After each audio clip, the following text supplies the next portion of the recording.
জলাবদ্ধতার কবল থেকে কোনোভাবেই রেহাই মিলছে না চট্টগ্রাম নগরবাসী। বৃষ্টি হলেই ডুবে যাচ্ছে বিস্তীর্ণ এলাকাসহ বসতবাড়ি। ৮ বছর ধরে প্রকল্পের কাজ চলমান থাকলেও মেয়র বলছেন স্বস্তি মিলতে পারে আগামী বছর।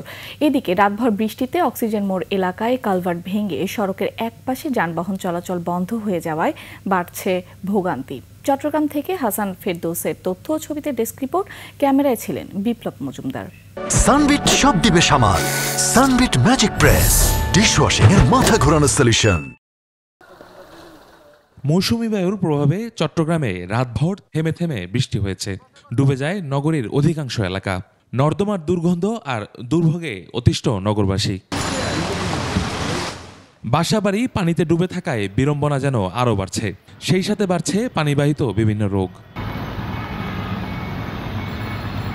এরই মধ্যে ভেঙে গেছে অক্সিজেন ২ নম্বর গেট সড়কের স্টারশিপ এলাকার ব্রিজ। ফলে সড়কের একপাশে যান চলাচল বন্ধ হয়ে গেছে। এছাড়া বায়োজিৎ অক্সিজেন সড়কের একপাশ ধসে সৃষ্টি হয়েছে দীর্ঘ যানজটের।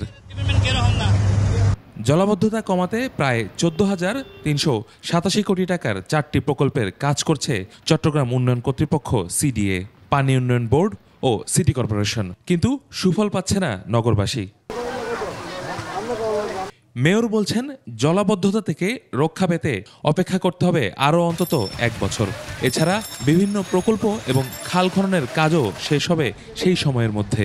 সুইচ গেট নির্মাণটা যদি হয়ে যায় এটাও কিন্তু প্রবলেম সলভ। আমি পানি উন্নয়ন বোর্ডের সাথে কথা বলেছি। পানি উন্নয়ন বোর্ড আশ্বস্ত করেছে আগামী বছরের জানুয়ারিতে তারা এই কাজগুলো শেষ করে দিতে পারবে। ঘটনাস্থল পরিদর্শন করে দ্রুত ব্যবস্থা নেওয়ার কথা জানান city mayor. Yusuf Hasan Naim, ২১ television.